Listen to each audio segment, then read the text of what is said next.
A very good morning to you, and a very good morning to Peter Bleksley. Nice to see you, Peter. Good morning, Governor.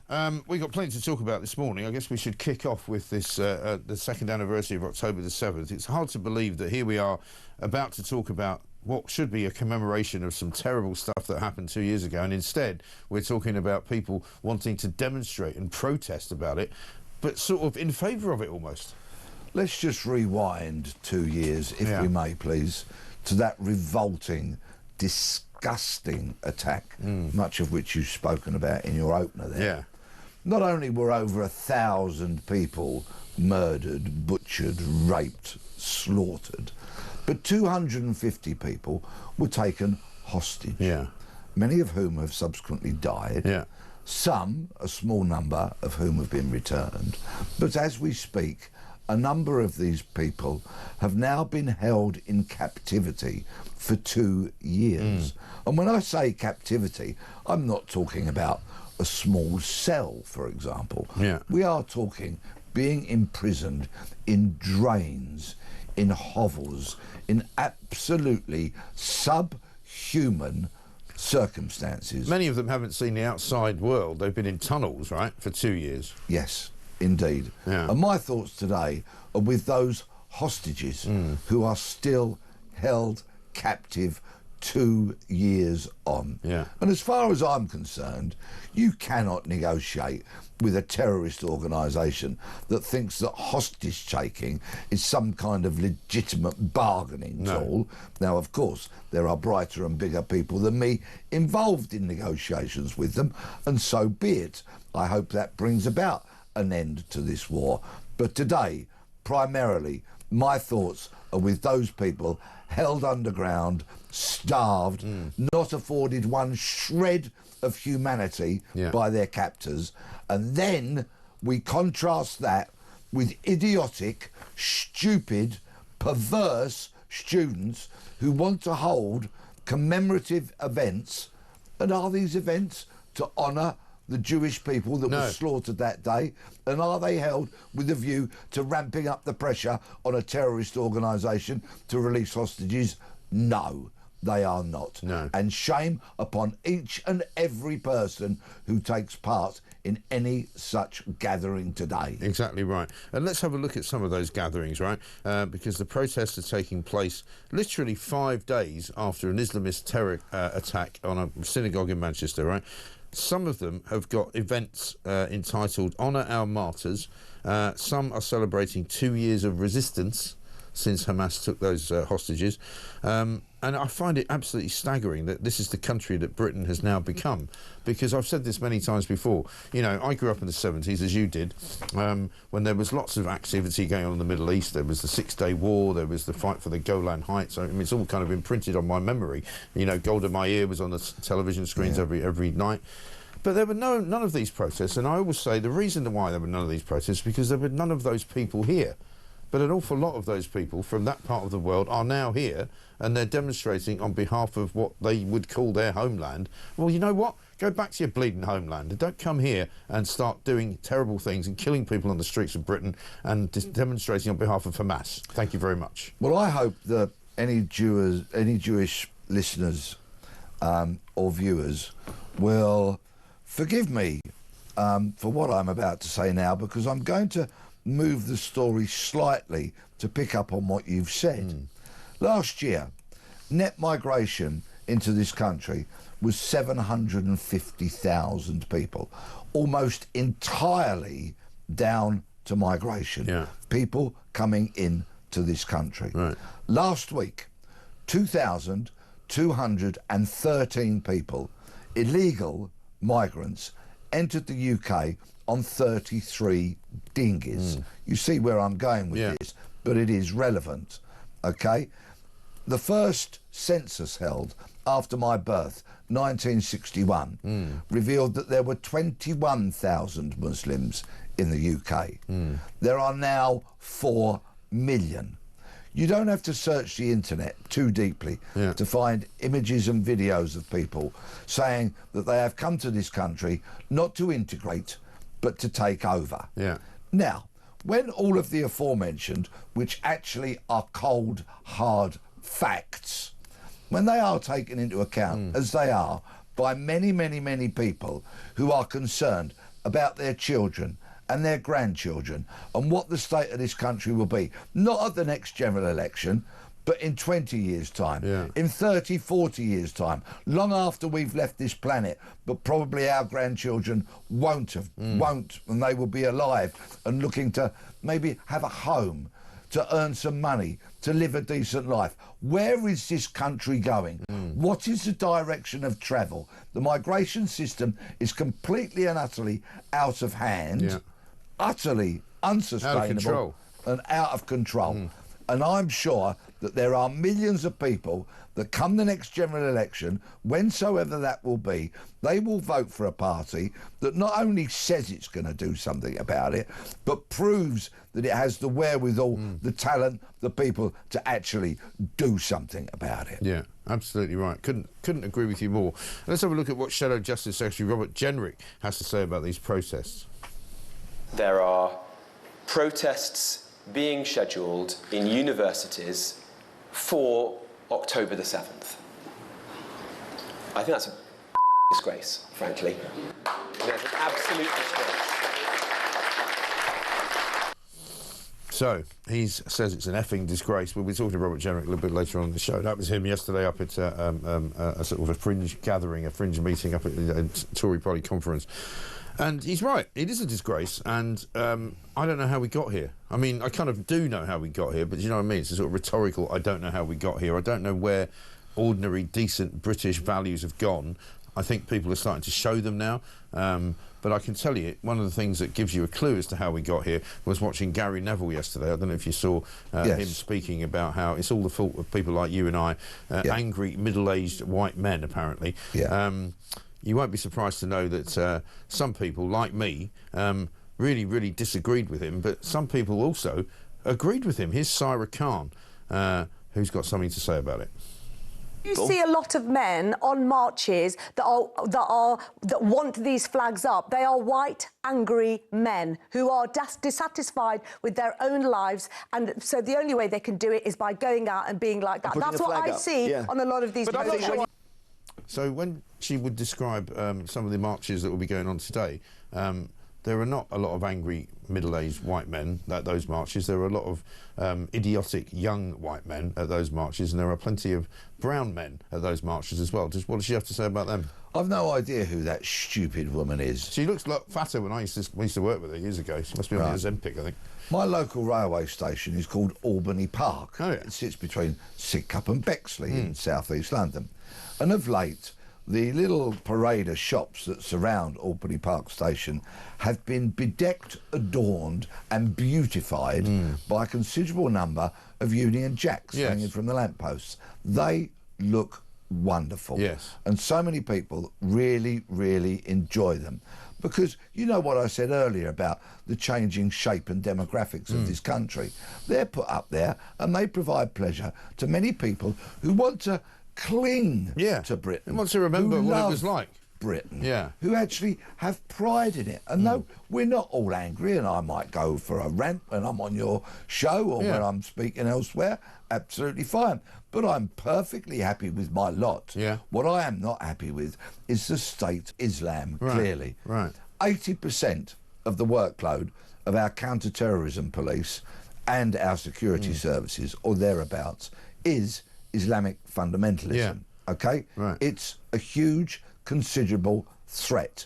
We all remember 7/7. We all remember Lee Rigby. We all remember many other 9/11. Let's not forget 9/11. Of course. And let's not forget, before 9/11, they tried to blow up the World Trade Center several years before that. Indeed. All under the leadership of Osama bin Laden. And so it goes. So people are rightfully concerned about radical Islam. I have a suggestion. If there's anybody from the Tory party listening, or Reform, or anybody come to that, you might want to prick your ears up for a moment. Why don't we ask of the counter-terrorism police and the security services, what is the immigration status of those people which make up 80% of your workload?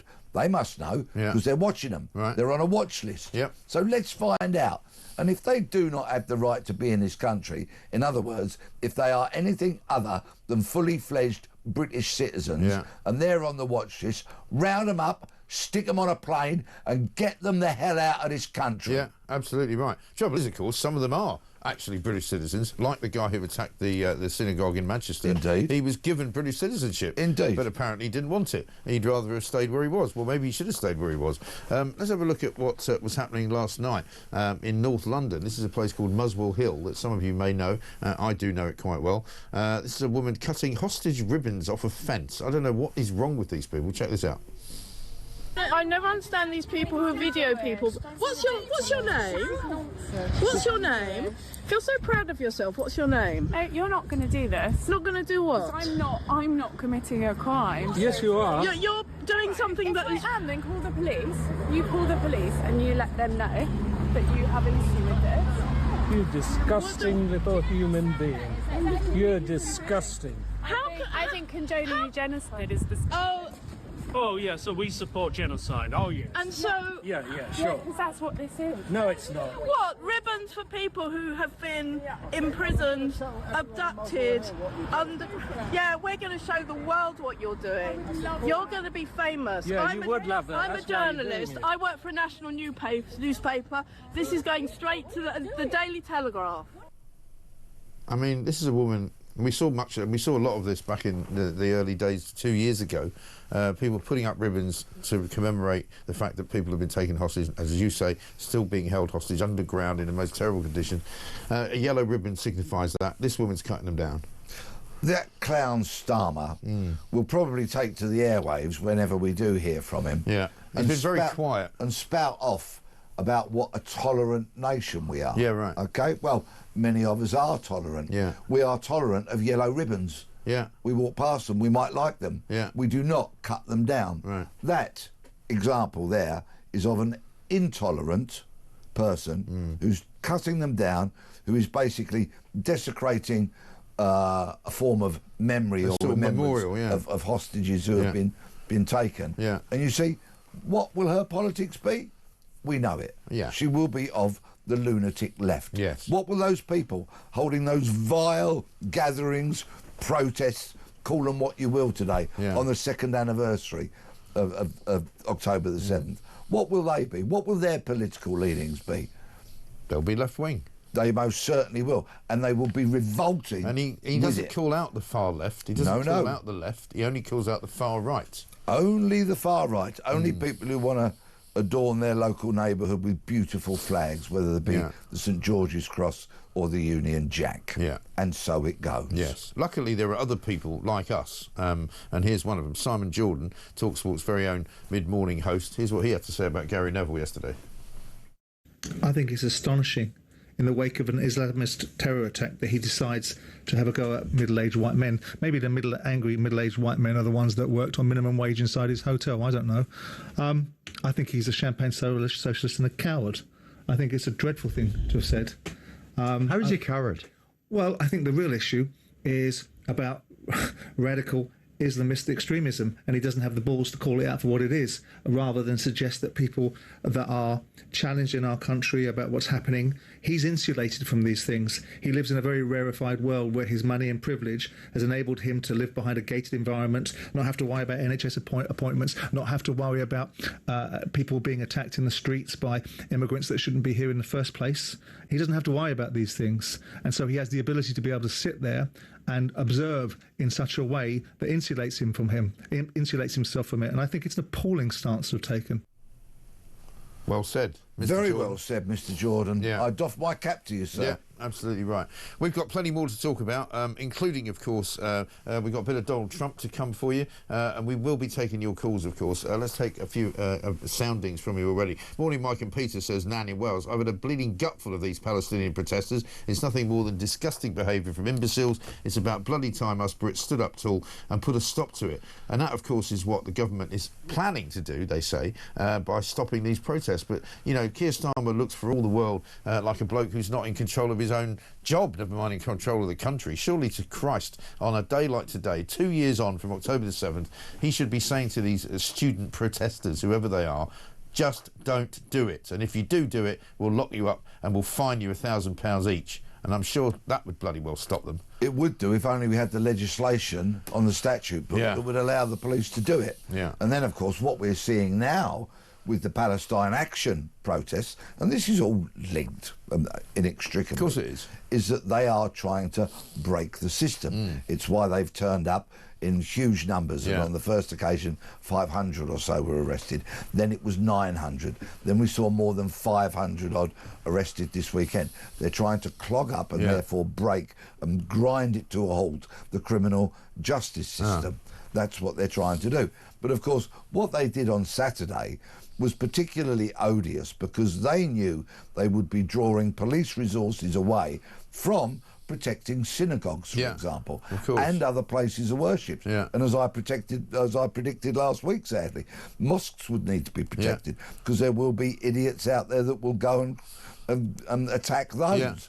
And so those selfish people with this poisonous, really toxic, poisonous attitude towards their cause is so damaging and so divisive.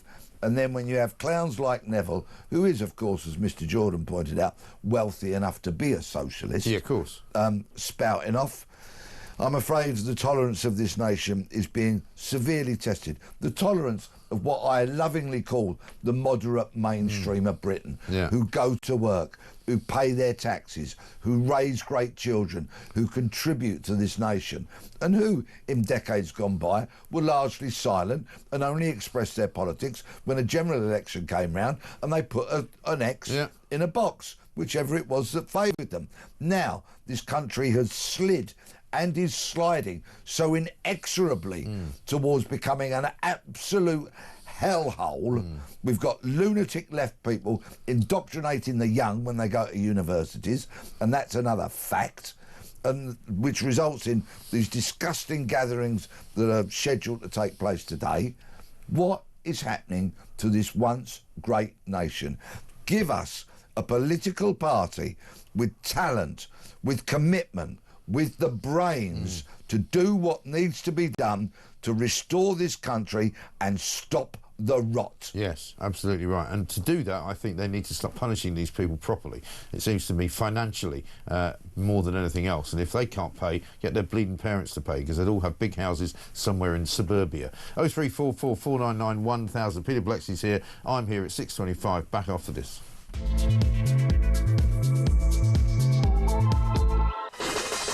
Welcome back to Morning Glory, 6:29 in the morning. We're here till 10 o'clock, of course. It is the second anniversary of October the 7th, when 2 years ago, Hamas, a terrorist, ghastly, one of the worst terrorist groups in the history of terror, killed 1,195 people, while 251 others were abducted. Most of the hostages have been freed under previous ceasefire deals, but as Peter Bleksley, who's here with me, said this morning, 48 are still held in Gaza, around 20 of whom are believed still by Israel to be alive. And what we're going to have today, apparently, rather than flags being put down at half-mast and people having silent vigils and lighting candles and maybe tying yellow ribbons on fences. No, we're not going to have that today. What we're going to have is a bunch of students and a bunch of scumbags stamping around various university campuses of this country to commemorate what they're calling the Great Resistance.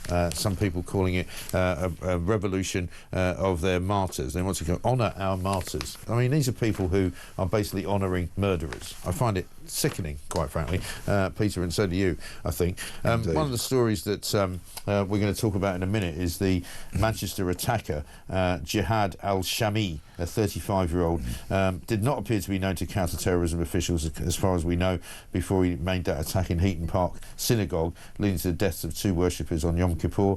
But neighbours of his apparently said that they had contacted Manchester police some years before because of their worries about the way that he was behaving, to wit, walking up and down the street where he lived, telling kids about the Quran. Yeah. Now, there's a couple of things here.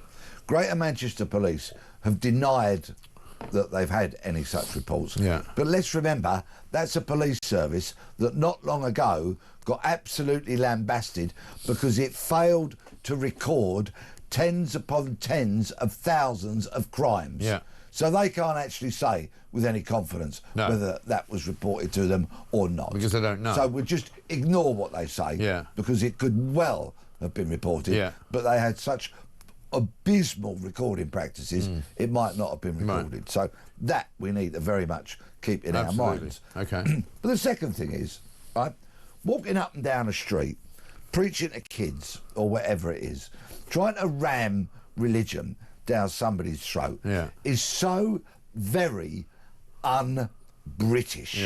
Okay? Now, I'm not a man of faith. I was as a kid, but once I joined the police, believe you me, I saw a lot of ungodly things. I bet you did. Which made me scupper religion. But I'm deeply respectful of people's faith. I know how hugely important it is to people, how much comfort they get in times of trouble, and how much inspiration I get. And I have friends who have strongly held religious beliefs. And good luck to them. I love my friends. Okay? But this really cuts to the very nub of it. I don't know if you've had this happen recently, and I haven't, but do you remember when Jehovah's Witnesses used to knock at your door? Absolutely. Right? Okay? And try and ram I think they still do faith. it, actually, I haven't had it for a long time, but I did some years ago. Right. And I could tell exactly what they are. You know exactly who they are when they arrive. So I invited them in, right? And they're thinking, oh, hang on, we might have a convert here, right? I got them into my kitchen, right? Having closed the front door quite firmly, of course. I didn't lock them in. I didn't unlawfully imprison them. No, of course just not. in case the Commissioner of the Met's listening and thinks, oh, here's an easy nicking. Right? And I turned around and I said, gentlemen, I know exactly what you're trying to do, but please, bear this in mind. I know where the local church is, be that Church of England or Catholic. I know where the synagogue is. I know where the mosque is. I know where the Gurdwara is down in Gravesend. I know where all the places of worship are, should I wish to go and follow or explore or examine any of those faiths. I do not need you coming to my door trying to ram your faith down my throat. Same as if I see you in the street, I won't try and convert you to supporting Queen's Park Rangers. That would be tough. Yes. So, kindly do not do it and never come here again. Thank you very much. Goodbye. Because it's un-British. It is. Ramming faith. Did they leave you the free throat. newspaper that they do? Or the I didn't need it. Watchtower, I think it used to be called, didn't it? I'd made my views perfectly clear. And off they toddled. It's quite good for fire, kindling. I've got central heating, Mike. I once had them come and visit me when I was unemployed, actually, because I'd been fired by Daily Express, and I was hanging around at home, and I lived in Wiltshire at the time, and we had this sort of big gate where you'd come in where the car came in, and we had a big dog in those days as well, who was very nice, but didn't see people very often, and they came in through the gate, and I just heard the dog barking. I went out, and he was like, "Rrr," and they were pinned against the gate like this, sort of going, "Oh, this dog looks like it'd eat both of us." And I did the same as you, because I had nothing better to do, so I just engaged him in conversation, argued with him for about half an hour, and then told him to get lost. And that's why they were the brunt of so much humour, and comedians did stand-up routines about them and all that stuff, because it's essentially un-British, very, very un-British, to ram your faith down other people's throats. But from what I see and what I hear is that followers of Islam seem to be almost hell-bent, get the pun, on ramming their faith or trying to convert others. It seems like it's their mission. Keep it to yourself. We're not interested. Exactly right. Exactly right. Same goes for Gary Neville. Keep it to yourself, mate. Let's get a voice note from Mark. Yeah, good morning, Mike and Peter. It's Mark in Lancashire. Well, it's my humble opinion that jihadis like this guy who stabbed those poor unfortunate Jews to death in Manchester are slipping through the net because the police and the security services are stuffed with people with similar opinions to Gary Neville, who think it's actually racist just to focus on the real problem, which is Islamic terrorism, and that they have to add balance, they have to conflate everything by also going after this imaginary problem of the far right, which they do by going round to people's houses at midnight, talking to them about posts on Facebook, which are totally not the problem. However, people like Gary Neville think it is. People putting up flags, taking down Palestine flags that we're all sick of.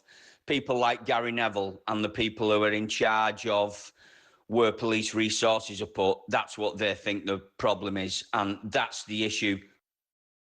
That is the issue. Shawnee Kidderminster says, morning, Mike and Peter. Starmer says don't take part in un-British protests. His party is making this country un-British. What does he expect?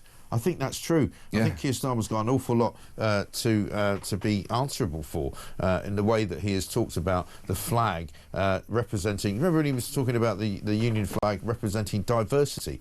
And I spoke to many people, you included, I think, on this, and I said, that's rubbish. You know, the Union flag does not represent diversity. It represents tradition, represents British history, represents us as a British people. It does not represent a load of people who came to this country subsequently and then decided that they were now British. I'm sorry, it doesn't. And most importantly, what it represents through the red, white and blue is Scotland, Wales, Northern Ireland. The United Kingdom. It represents us all. It's diversity. No, it represents the four nations. And for me, it kind of gives me a rather nostalgic tinge about the Britain we've been talking about this morning. That tolerant Britain, but we were tolerant because people didn't ram their views and their faiths down your throat. And also they didn't hate you for not being like them. Exactly. Right? Because tolerance is about accepting other people for what they are. These people don't want to accept anybody for what they are. They hate you for what they are. They hate Jewish people for being Jewish. They hate Christians for being Christian. You know, they hate British people for saying they want to wave a Union Jack. That's what we're talking about. And they hate non-believers like me for being a non-believer. It's intolerant, it's un-British, those kind of views. Those kind of views, if people hold them, it is essentially un-British. It is a counterpoint to everything that I've known about this once brilliant nation in the 65 years I've lived here. Absolutely right. And of course you're now getting castigated, as I am, by certain people on the left who are saying, oh, all they want to do is talk down the country. That's not true. We want to talk the country up. But we don't want to do the country down, and we don't want to see other people doing it down, and we don't want to see other people changing the face of it for the worse. It's that simple. 0344 499 1000. We've got loads more to talk about. We've got Trump back on TikTok. We'll get some views of his coming up. This from Ian. He says, Hamas's behaviour is unforgivable. Netanyahu's behaviour is unforgivable. They are both as bad as each other. Let's have some balance, please. That is absolutely wrong, Ian. I'm sorry, I don't agree with that at all. You know, Netanyahu is a freely elected Prime Minister of a democratic nation. Hamas are terrorists, pure and simple. The reason that people are innocently killed in Israel is because Hamas went after them deliberately to kill them. The reason that innocents are killed in Gaza is because Hamas used them as human shields, so that when they're being attacked by the IDF, they're putting children out front, they're putting women out front, and that's why they're getting killed. Hamas are a terrorist organisation. They are a ghastly, awful incarnation of evil. And whatever you might think of Benjamin Netanyahu, he is not that. This is Talk.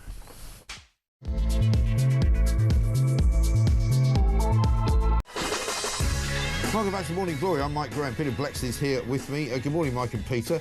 Peter for Prime Minister, says Kate in the Wirral. I drove to Stockport yesterday and came off at the Red Rock roundabout. Every single street light with alternate Union Jack and England flags all the way into the centre. Looked bloody amazing. A great job and much applause for the people of Stockport.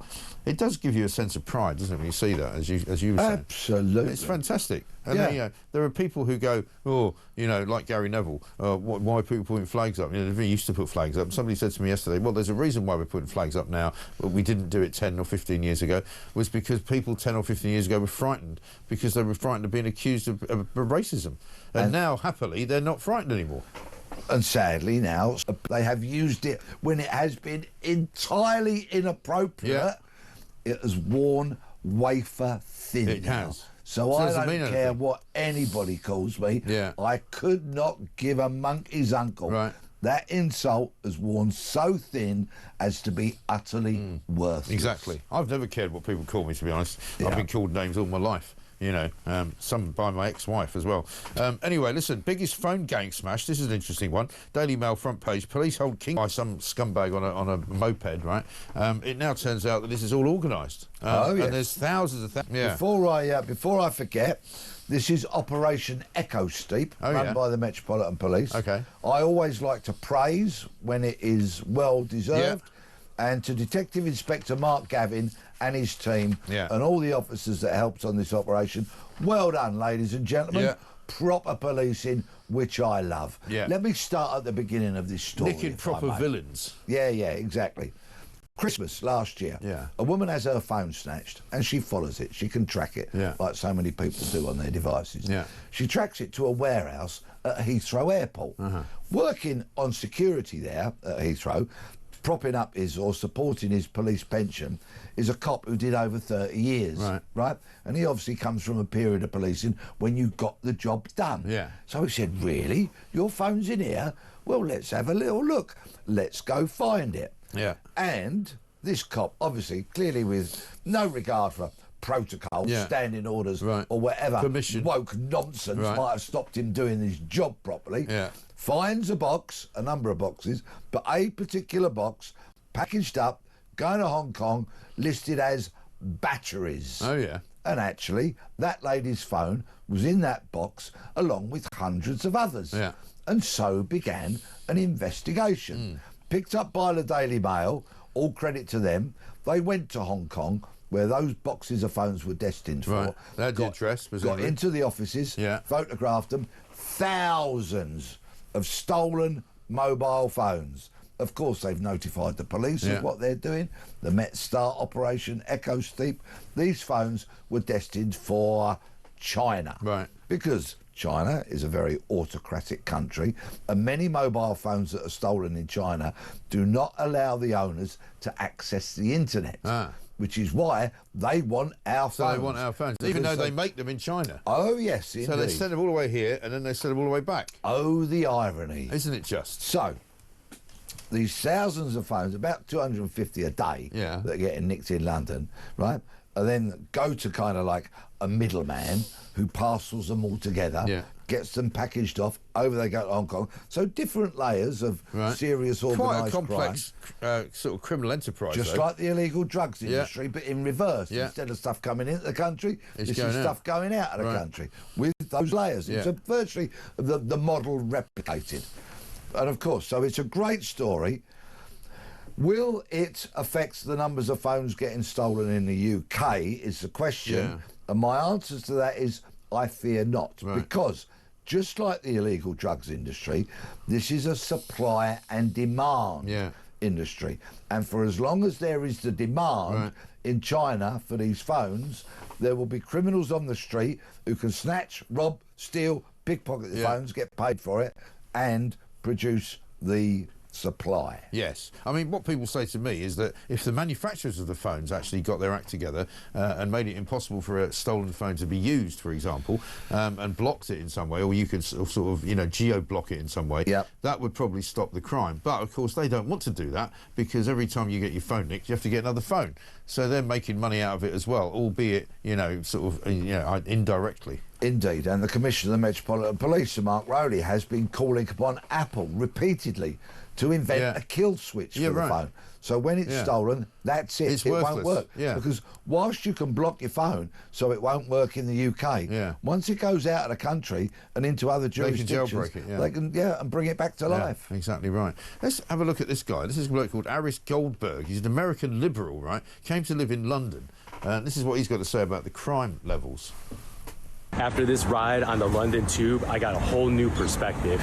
Say what you want about Trump, you all know. I voted for Biden, I voted for Harris. I gotta be honest with you, I'm making the swing fast. There's a lot of things going on in the world, a lot of things that I'm seeing in Europe, a lot of things that I'm seeing in London.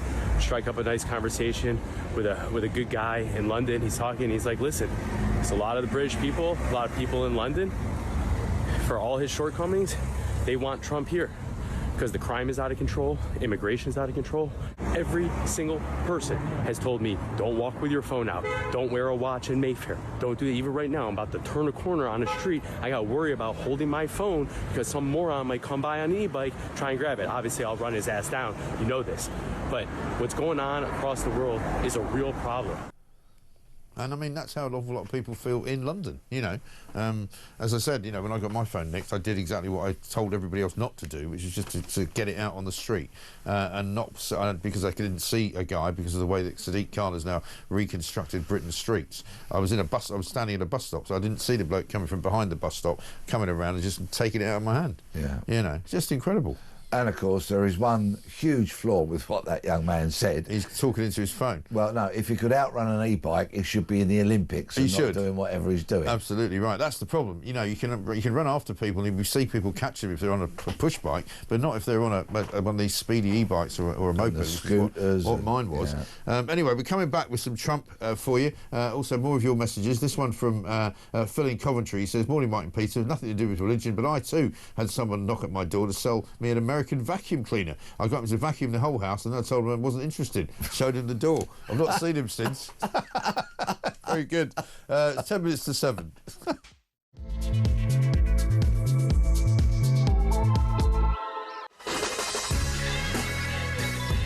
Welcome back to Morning Glory, 6:54. I'm Mike Graham, and Peter Bleksley is here with me. This from Trevor in Harrow. He says, "Morning, Mike. Let's remember that Gary Neville really represents the views of the Labour Party, no matter what they say." I think that's the thing that is most revealing, actually, as well. Let's have a look at Donald Trump, though, because it's time for some entertainment. He was talking just the other day about Greta Thunberg, who was, of course, in detention in Israel. Some of her supporters have been saying that, you know, that she's been taken hostage, that, you know, I mean, it's laughable, isn't it, the way that they talk about, almost as somebody said to me, you know, maybe she should try a couple of years in a tunnel, see how she feels then. But this is what Donald Trump had to say about Greta.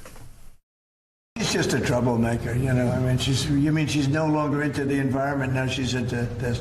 She's a troublemaker. She has an anger management problem. I think she should see a doctor.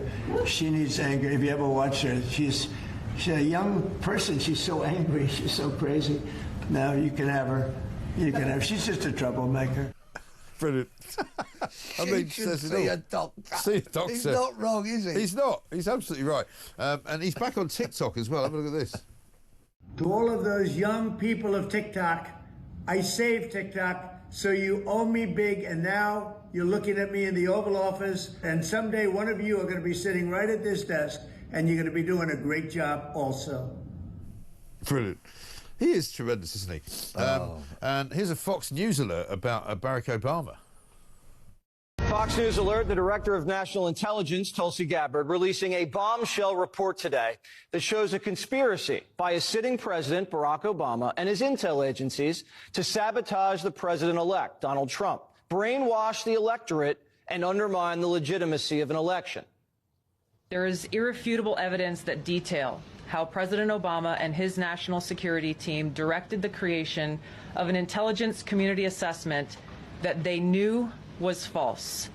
They knew it would promote this contrived narrative that Russia interfered in the 2016 election to help President Trump win, selling it to the American people as though it were true.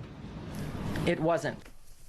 Well, you know, no doubt they'll be talking about that for years to come. You a Jilly Cooper fan by any chance? No, I'm not. When her books were at the peak of their powers, I was probably reading Harold Robbins. Probably, yes. Or even Jeffrey Archer.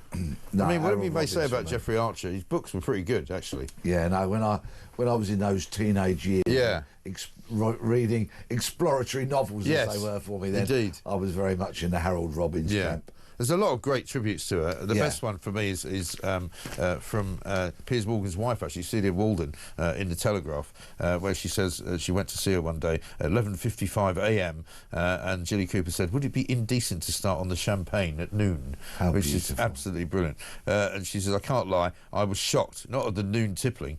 She could pop that cork and pour us both a couple of fish bowls now. It's the notion of decency that's got me all shook up, because, of course, you know, she was known for indecency and these kind of bonk busters, as they used to be called in the day. And she died sadly yesterday at the age of 88 after a fall. But she was great. I mean, again, talk about the best of British.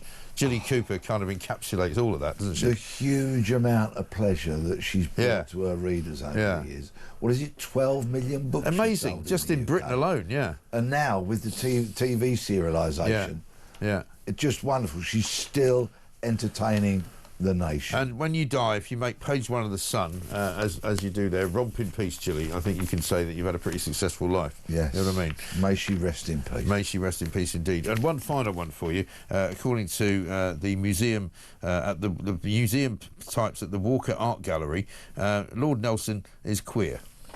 Yes, well, kiss me, Hardy. I thought it was kismet. I thought there was an argument about whether he said kiss me or kismet. Yeah. Right? So, I mean, they seem to be basing it entirely on the fact that he said kiss me, Hardy. Either way, not only what he did for the British Navy am I indebted to Admiral Nelson, right? And, of course, we all love his statue at the top of Trafalgar. Nelson's column, absolutely. Trafalgar Square. But he's given me that great expression, which I will now, to put it into some context, say, what are the chances of Keir Starmer being an effective and capable Prime Minister? You got more chance of Nelson getting his eye back. Very good. I haven't actually heard that one, but I'll take that. Very good, well said. Keir Starmer, by the way, has gone missing. Nobody knows where he is. He's written a piece in the Times today, but he hasn't actually been seen. He hasn't said anything publicly since last Friday when he went up to Manchester to visit the scene of the synagogue attack. Where is he? It's now Tuesday. It's the anniversary of October the 7th. He's off to India later. Is he ever going to come and talk to us? I wonder. This is Talk.